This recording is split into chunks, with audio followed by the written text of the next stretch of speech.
Welcome to एक्सोगल TV, जहां शुरू होती है मैजिक स्टोरीज की दुनिया।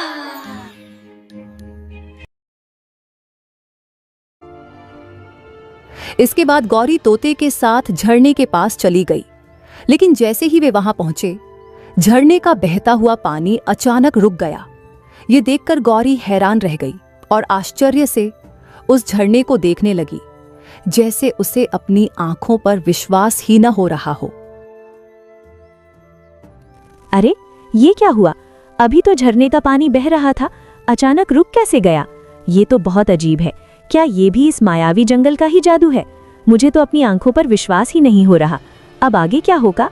इसके बाद गौरी झरने की दूसरी तरफ गई तो वहां एक पुरानी मूर्ति रखी हुई थी। वह मूर्ति काफी अलग और रहस्यमयी लग रही थी। उसे देखकर गौरी कुछ पल के लिए रुक गई और ध्यान से उसे देखने लगी।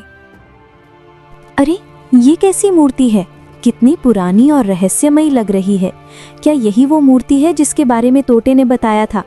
पता नहीं कितने सालों से ये यहाँ रखी होगी। इसे देखकर थोड़ा डर भी लग रहा है, लेकिन मुझे हिम्मत रखनी होगी। शायद इसी मूर्ति से हमारे राजा ठीक हो सकते हैं और शायद मेरी किस्मत भी बदल सकती है। फिर गौरी ने झरने का पानी उस मूर्ति पर डाल दिया। जैसे ही पानी मूर्ति पर पड़ा, मूर्ति में से एक तेज प्रकाश निकलने लगा। कुछ ही पल में वह मूर्ति चमकने लगी और अचानक वहां एक मोर प्रकट हुआ, जो देखते ही देखते एक जीवित राजा में बदल गया। यह सब देखकर गौरी बहुत हैरान रह गई। वहीं दूसरी तरफ राजा अपने आप को फिर से अपने असली रूप में देखकर बहुत खुश हुआ। वह कुछ पल तक इधर उधर देखने लगा और फिर उसने गौरी की ओर देखा और उससे बात करने लगा। तुमने मुझे श्राप से मुक्त किया है। मैं तुम्हारा बहुत आभारी हूं। तुम बहुत साहसी और दयालु हो, और सच कहूं तो तुम मुझे बहुत पसंद आई हो। क्या तुम मुझसे विवाह करोगी? नहीं नहीं महाराज, मैं ऐसा नहीं कर सकती। मुझे अपने पिताजी के पास वापस जाना है। वो मेरा इंतजार कर रहे होंगे। लेकिन तुम इस जंगल से बाहर नहीं जा सकती। क्यों महाराज, मैं बाहर क्यों नहीं जा सकती?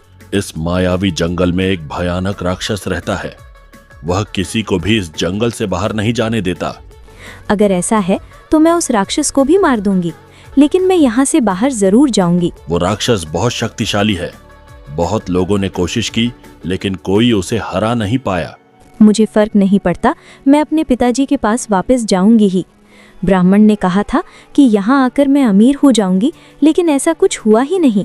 मुझे बस अपने घर वापस जाना है। तुम बहुत बहादुर हो गौरी, लेकिन आगे का रास्ता बहुत खतरनाक है। इसके बाद गौरी राजा के साथ झरने की दूसरी तरफ आ गई।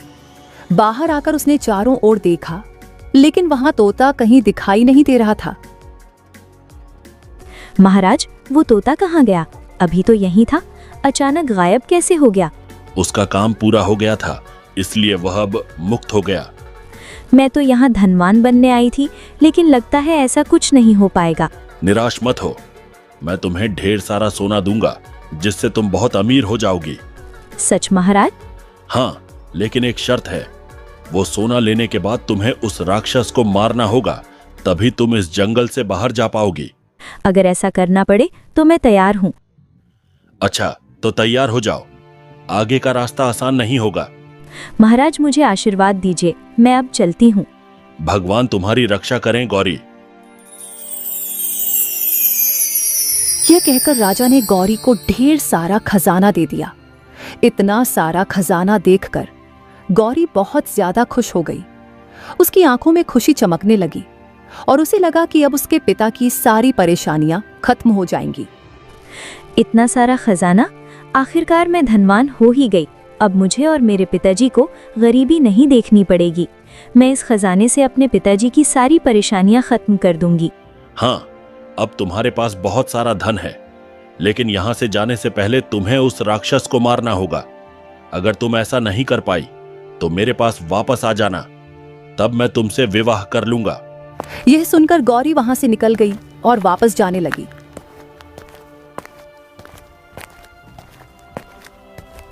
वहीं दूसरी तरफ जंगल में भोला राम अपनी बेटी को ढूंढ रहा था। वह काफी ज्यादा दुखी था और जोर जोर से चिल्लाकर गौरी को आवाज लगाते हुए उसे हर जगह तलाश कर रहा था। गौरी, ओ गौरी, बेटी तू कहाँ चली गई? मैं तुझे कब से ढूंढ रहा हूँ। हे भगवान, मेरी बेटी को कुछ मत होने देना।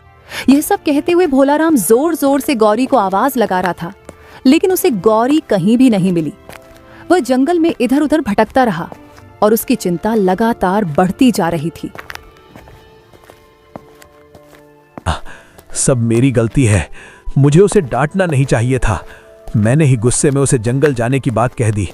अगर उसे कुछ हो गया तो मैं खुद को कभी माफ नहीं कर पाऊंगा। गौरी, तू जहां भी हो एक बार आवाज दे दे बेटी, मैं तुझे लेकर घर चला जाऊंगा।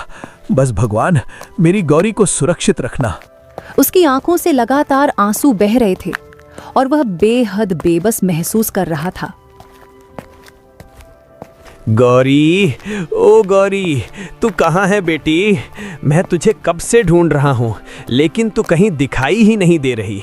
हे भगवान, मेरी बच्ची को सुरक्षित रखना। जंगल इतना बड़ा है, मैं उसे कहाँ ढूंढूं? अगर उसे कुछ हो गया तो मैं कैसे जीऊँगा? सब मेरी ही गलती है, मुझे उसे इतना गुस्सा नहीं करना चाहिए था। गौरी, बस एक बार मिल जा, मैं तुझे कभी कुछ नहीं कहूँगा। मैं तुझे लेकर अभी घर चला जाऊँगा। तभी थोड़ी दूर चलने पर उसे अपनी कुल्हाड़ी दिखाई दी।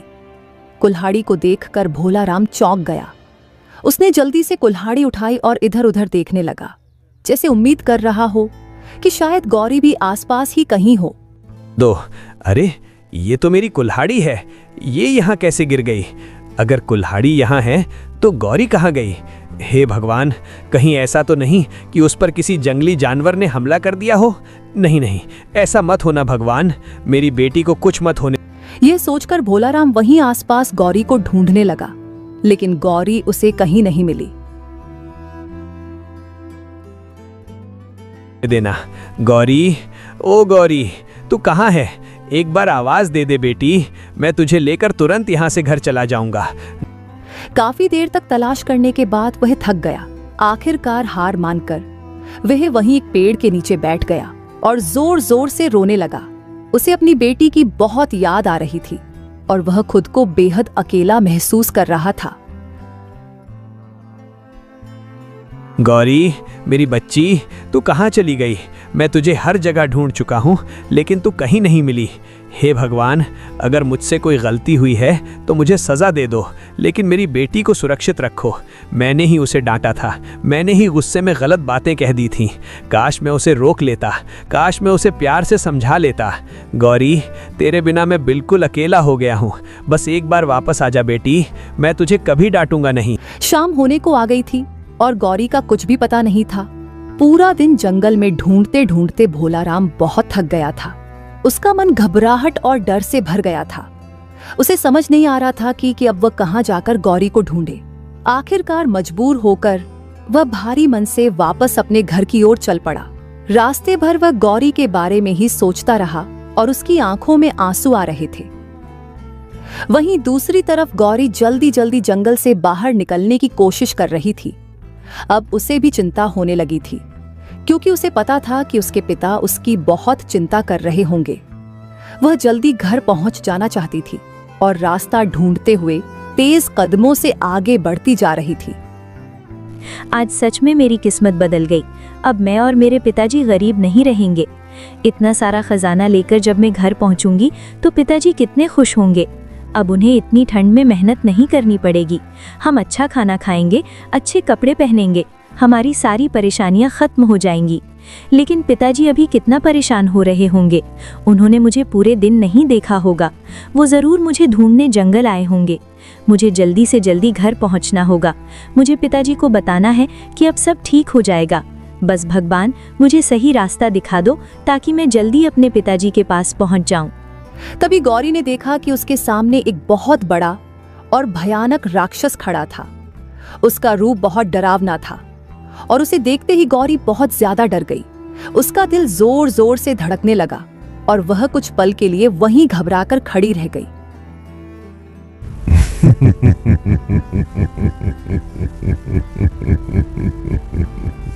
मुझे पता था कि तुम यहाँ से बाहर जाने की कोशिश जरूर करोगी। मुझे जाने दो, मुझे अपने पिताजी के पास जाना है, वो मेरा इंतजार कर रहे होंगे। नहीं, अब तुम इसी मायावी दुनिया की होकर रह जाओगी। कृपया मुझे जाने दो, मैंने तुम्हारा क्या बिगाड़ा है? मुझे किसी की परवाह नहीं। अब तुम यहाँ से कभी बाहर नहीं जा सकती। चुपचाप इसी जंगल में रह जाओ, नहीं तो मुझे तुम्हें मारना पड़ेगा। अब मैं क्या करूं? मैं इससे कैसे बचूं? मुझे कोई रास्ता सोचना होगा। मुझे हिम्मत नहीं हारनी चाहिए। उसे समझ नहीं आ रहा था कि अब वह क्या करे और कैसे वहां से बचे। उसे याद आया कि राजा ने उसे बताया था कि वह उस राक्षस को तभी हरा सकती है जब किसी तरह उससे उसका अपना हाथ उसके ही सिर पर रखवा दे। लेकिन वह राक्षस बहुत ही चालाक था और ऐसा आसानी से नहीं करेगा। ये सोचकर गौरी डर के साथ साथ गहरी सोच में भी पड़ गई कि अब वह क्या करे।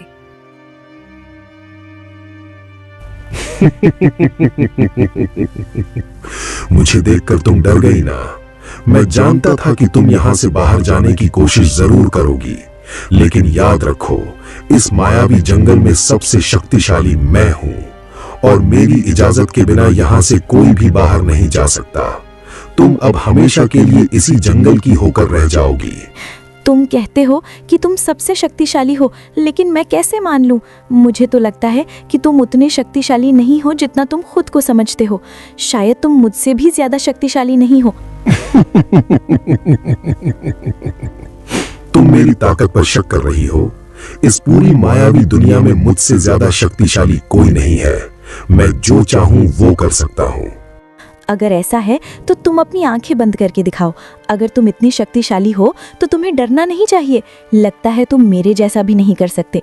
शायद तुम उतने शक्तिशाली हो ही नहीं जितना तुम कहते हो।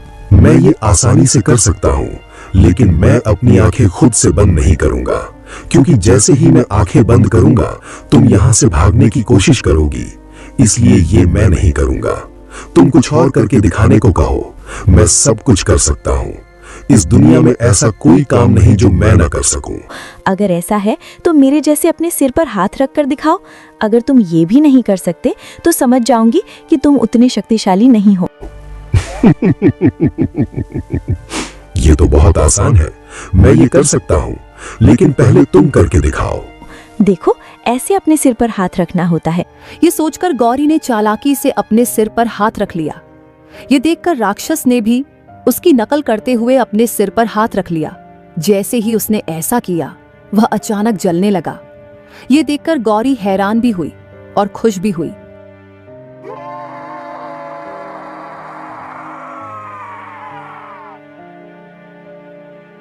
ये सच में काम कर गया। भगवान का शुक्र है, आखिरकार मैं इस राक्षस से बच गई। अब मैं सच में यहाँ से बाहर जा पाऊंगी। पिताजी, मैं आ रही हूँ। अब हमारी गरीबी भी खत्म हो जाएगी और हमें कभी इतना दुख नहीं झेलना पड़ेगा। मुझे हिम्मत रखनी होगी और जल्दी से यहाँ से निकलना होगा। कुछ ही देर में राक्षस जलकर खत्म हो गया। उसे खत्म होता देखकर गौरी ने राहत की सांस ली। आखिरकार राक्षस खत्म हो गया। अब मुझे यहाँ एक पल भी नहीं रुकना चाहिए। मुझे जल्दी से जल्दी इस मायावी जंगल से बाहर निकलना होगा। पिताजी मेरा इंतजार कर रहे होंगे। वो कितने परेशान हो रहे होंगे। अब मेरे पास खजाना भी है और रास्ता भी साफ है। बस भगवान, मुझे सही रास्ता दिखा दो ताकि मैं जल्दी अपने घर पहुँच सकूँ। अब उसे लगा कि खतरा टल गया है और वह सुरक्षित रूप से जंगल से बाहर निकल सकती है। इसलिए वह जल्दी जल्दी बाहर निकलने की ओर बढ़ने लगी।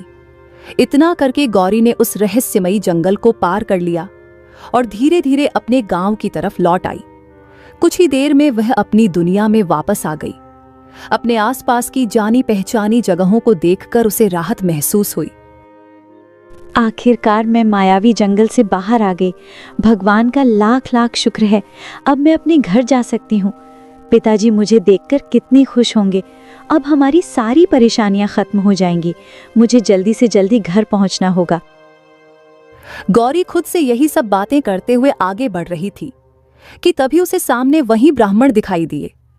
उन्होंने जैसे ही गौरी को देखा, वह हैरानी और खुशी से भर उठे और उसकी तरफ मुस्कुराते हुए देखने लगे। अरे, तुम तो वही हो ना जो मायावी जंगल के अंदर गई थी, लेकिन तुम बाहर कैसे आ गई? जी महाराज, मैं मायावी जंगल के अंदर गई थी। वहाँ मुझे एक बहुत बड़ा और भयानक राक्षस मिला, लेकिन मैंने उसे उसकी ही बातों में फंसाकर मार दिया और वहाँ से बाहर निकल आई। ये सब आपकी बताई हुई बातों और भगवान की कृपा से ही हो पाया महाराज। अद्भुत। तुम बहुत साहसी और बुद्धिमान हो। बहुत कम लोग ऐसा कर पाते हैं। भगवान तुम्हारा भला करें। तुम्हारा भविष्य बहुत अच्छा होगा। जाओ, सुखी रहो और अपने पिता का ध्यान रखना। आना है। धन्यवाद महाराज। इतना कहकर गौरी अपने घर की ओर चल पड़ी। वह जल्दी जल्दी कदम बढ़ा रही थी, क्योंकि वह अपने पिता से मिलना चाहती थी। वहीं दूसरी तरफ बोलाराम घर में अपनी बेटी को याद करके रोए जा रहा था। वो बहुत परेशान था और बार बार दरवाजे की ओर देख रहा था, जैसे उसे उम्मीद हो कि गौरी अभी घर वापस आ जाएगी। मैंने गुस्से में उसे बहुत कुछ कह दिया। काश मैं उसे प्यार से समझा लेता। अगर वो वापस आ जाए तो मैं उसे कभी दुख नहीं दूंगा। बस एक बार मेरी गौरी घर वापस आ जाए। तभी वहां गौरी आ गई। उसने अपने पिता को इस तरह रोते हुए देखा तो वह कुछ पल के लिए रुक गई। अपने पिता की हालत देखकर उसका दिल भर आया। पिताजी, आप रो क्यों रहे हैं? क्या हुआ? गौरी को देखकर भोलाराम बहुत हैरान हो गया। उसे अपनी आंखों पर यकीन ही नहीं हो रहा था कि गौरी सच में वापस आ गई है। गौरी, तू सच में तू मेरे सामने खड़ी है? हाँ पिताजी, मैं ही हूँ। पिताजी, मैं ठीक हूँ, आप चिंता मत कीजिए। अब सब ठीक है पिताजी, मैं वापस आ गई हूँ। मुझे तो यकीन ही नहीं हो रहा। गौरी, तू वापस आ गई। भगवान का लाख लाख शुक्र है। मैं बहुत डर गया था। मुझे लगा मैं तुझे खो चुका हूँ। गौरी, तू पूरे दिन कहाँ थी? तूने इतनी देर कहाँ लगा दी? मैं तुझे पूरे जंगल में ढूंढता रहा। पिताजी, मैं ठीक हूँ, आप चिंता मत कीजिए। और अब तो हमारे पास खजाना भी है। अब हम गरीब नहीं रहेंगे। खजाना? कौन सा खजाना? तू क्या कह रही है गौरी? पिताजी, मैं आपको सब कुछ बताऊंगी। मेरे साथ बहुत अजीब चीजें हुई, लेकिन अब सब ठीक है। इस तरह गौरी ने भोलाराम को सारी बात बता दी। ये सब सुनकर उसे यकीन ही नहीं हो रहा था।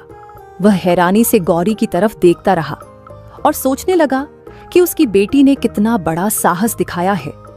मुझे यकीन ही नहीं हो रहा कि मेरी गौरी ने इतना बड़ा काम कर दिखाया। मेरी छोटी सी बेटी इतनी बहादुर निकली।